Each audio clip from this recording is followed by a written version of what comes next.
Hey guys, and welcome to today's video. Today I decided to do a my favorites of 2017. However, when I started going through my collection, I realized that 2017 was really the year that I started really getting interested in makeup and trying a lot of makeup. So these are not all products that were released in 2017. These were products that I kind of discovered in 2017. But really what that means is these are my favorite products. When I went through, I didn't think about what did I just really like using this year.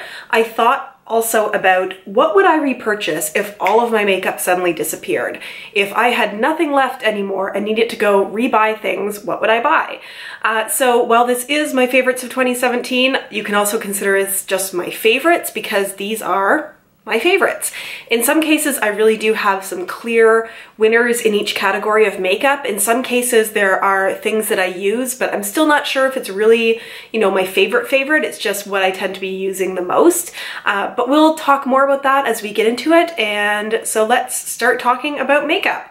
If you like this kind of favorites video, because I don't really do favorites a lot, give this a thumbs up. I may look at doing more of them in the future. So let's start talking about the makeup. The very first product that I want to talk about is my favorite primer. And I actually don't have one of these right now because I've used up 2 bottles of it and I have other primers that I'm working my way through, so I just haven't gone out to repurchase yet.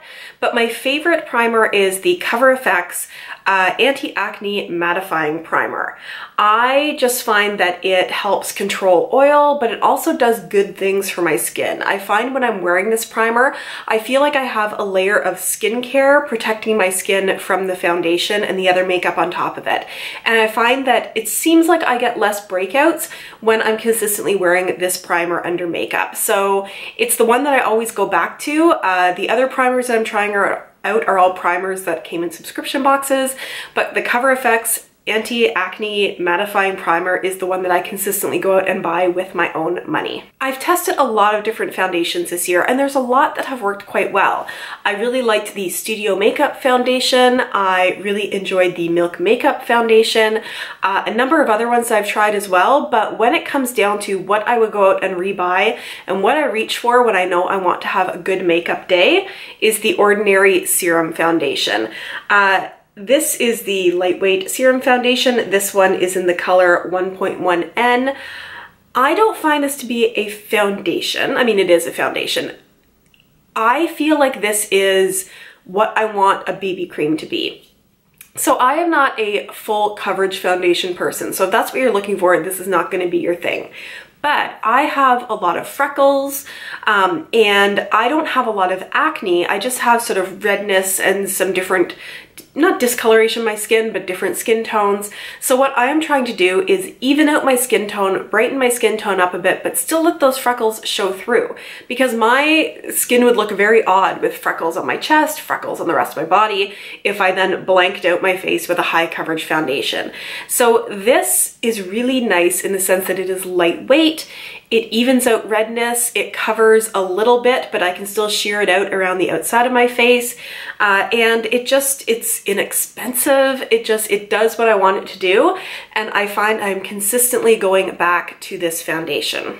As far as concealer goes, I'm fairly lucky in that I don't get so many breakouts that I need to use concealer on breakouts.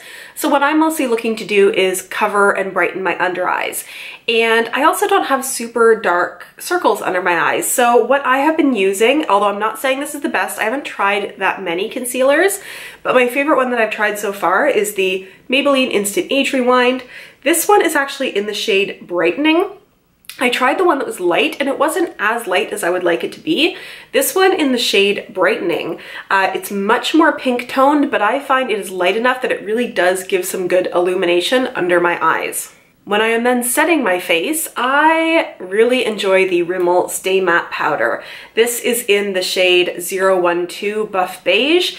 You can maybe see that I have hit pan on here. There's also a little bit of hard pan, which is frustrating, but not the end of the world.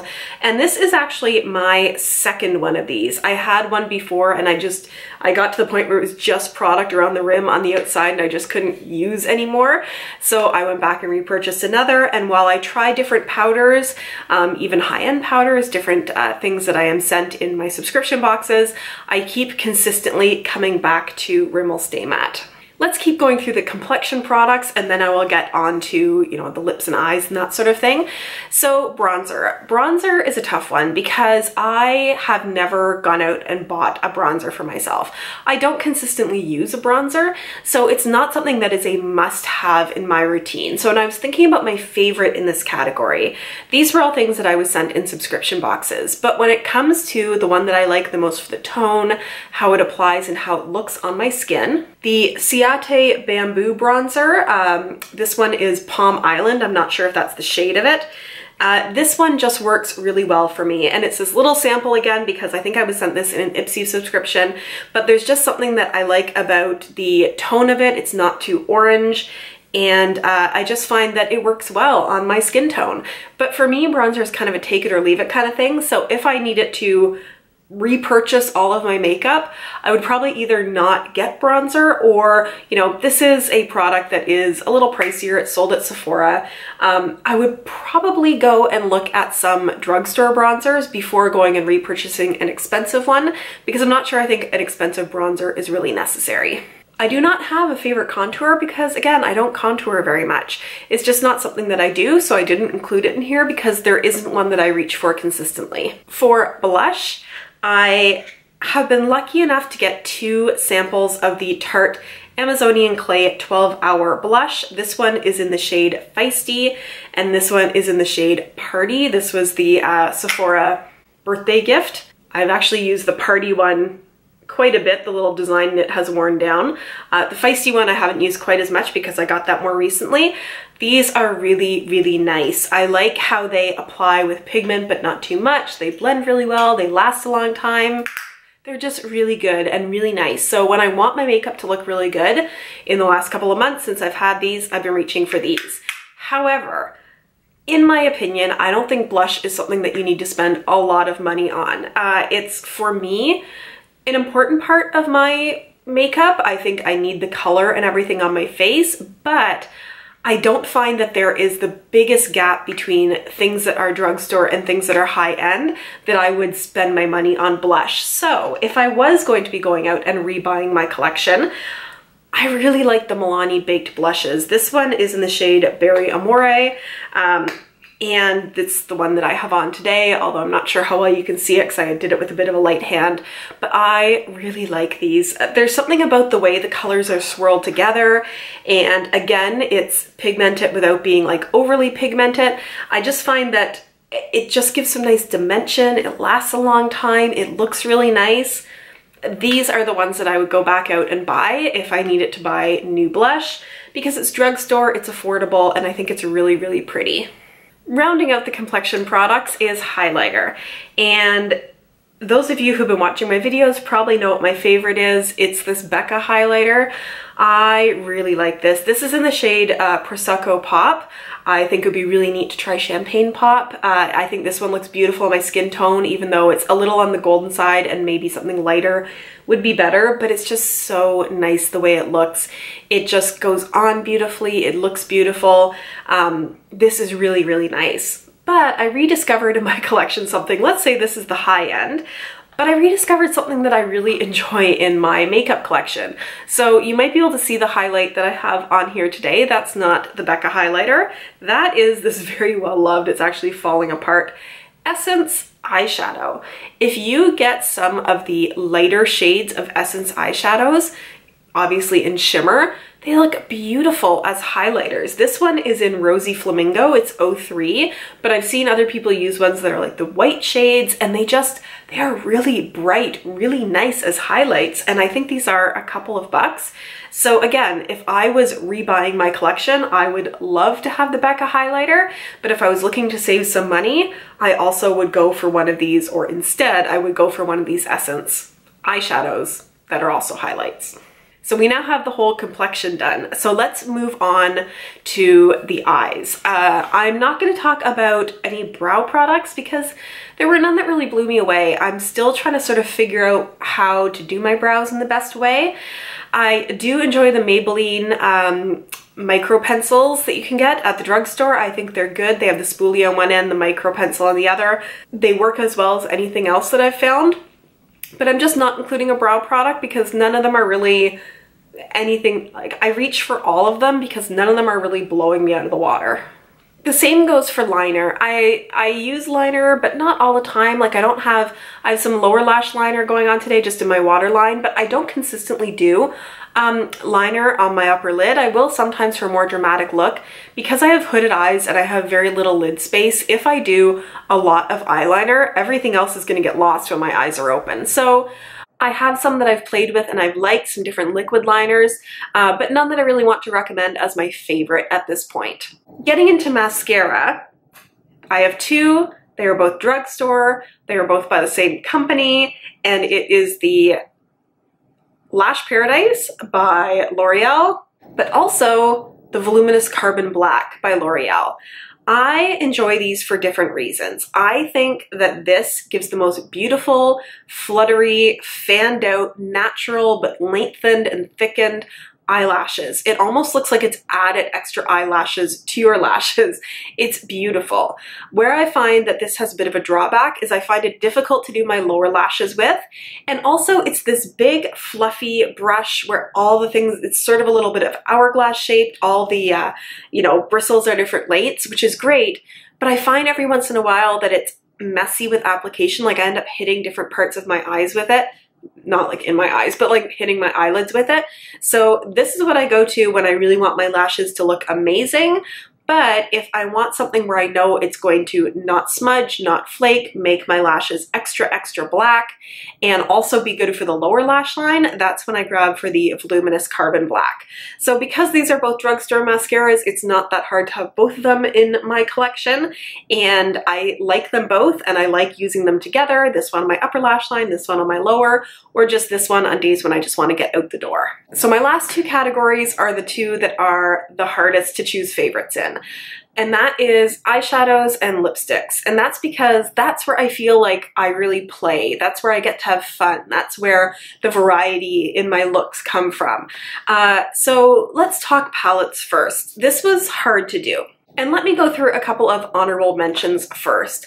I really enjoyed this Blink eyeshadow palette. This one was in collaboration with BoxyCharm. It's the Electric Eyes palette, and it was all these shimmer shades, and they're just beautiful. They last so nicely on the eyes. They're just so brightening.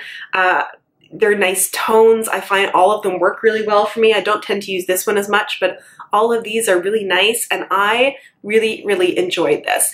And I'll also put this together with this Pure Soiree Diaries palette. When I first looked at this, I thought it looked really boring. I mean, it was a lot of like browns and neutrals in here, but it's so nice. Like, it's such good neutrals. What I do find is that the shimmer shades in here are a little dark for what I want to use them for, so pairing it with that Blink palette works so nicely. They all blend really well, they all last really well, they're just really, really nice. And even though when I first looked at this, I thought, I ended up making some looks that I really liked with it, and I do find that I end up reaching for this when I'm doing some quick neutral looks just to get out the door and go to work, or do something that I know is going to be, you know, look really nice and last really well. My last honorable mention is going to go to the Winky Lux Kitten palette. This is just, nothing gave me as much fun and made me feel so creative as playing with this palette. Like, you first look at this and you think, I first looked at this and I thought, nothing that special, but there is so much special here. I'll link my video for this down below. There's just some really, really neat shades in here, like that sort of pink. Yeah, it's just, it's beautiful. I'm not going to take the time to go into all the shades because I'm just going to be here for too long. Watch the palette review if you want to see that, but this sort of just came out from nowhere, and I think it is so much fun. And I actually reach for this all the time too for easy looks, because I use this top row right here for a crease shade, an all over shade to blend into, and then a shimmer shade in the inner part of my lid, and it just all goes beautifully together. And then I'll use this matte brown down here for a little bit of shadow on the outside of my lid, and boom, even though there's all these amazing fun colors to play with in here, it can also do something really everyday, which is really neat. But when it comes to repurchasing one palette, if I only had to have one palette in my collection, Modern Renaissance. It's so good. And I hadn't played with this for a while, and then I picked it up again to do this look here. It's like the shadows blend themselves. You've got such nice neutrals in here. You've got these beautiful 2 shimmer shades. You've got the pinks and the oranges and the reds to really have fun with, and it's just really, really good. And if everything in my collection disappeared, this would be the first palette I would go and get.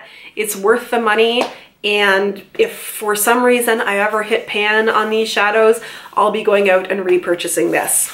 So in the very last category of lips, you know, you can play around with lipstick. Buying things from the drugstore, glosses, the NYX products I've played with through the year, it's so hard to pick any kind of favorite. But what I have to say is that if I am putting something on where I know that I want it to look really good, I want it to last, and I'm doing my makeup for the best I can make my makeup look, I'm reaching out for these Tardis products. There are a couple in here that are lip paints. There are a couple that are the matte ones, but they are just overall really good. I think part of it is also that I got these really nice neutral and nude colors, and I really like them. I have the shades here, FOMO, Birthday Suit, and Rosé. And all of them are just beautiful, and these are just what I reach for because they are comfortable, they are long lasting, they are beautiful colors, they're very complimentary. So while I think, you know, go nuts on any lip products that you like, for me, if I had to rebuy a certain kind of lip product, the Tardis lip paints would be what I would go for. I hope you enjoyed this video. I don't think there was anything here that really blew you out of the water in terms of something coming way out of left field, but I feel like a lot of these products are standards and well loved for a good reason. They are just good products. So some of these I've had a chance to talk about on my channel, a lot of them I've had a chance to review on my channel, but I just thought I would put them all together in one spot and show you, like, these are my go-tos for doing makeup looks when I want everything to work. That is all. Again, if you enjoyed this, please consider giving it a thumbs up. If you love some of these products, or if you think there's other products I should try, let me know. Leave me a comment. I love getting comments. I do try to respond to every comment that I get. If you have not yet subscribed, you can click on my face. I'll make a pop-up right here, and if it is before January 15th, 2018, you can go to my 1,000 subscriber video, which I'll link down below. Leave a comment there to be entered to win my giveaway, and I'll put one of my old videos down here so you can spend some more time with me, and I will see you again soon. Bye!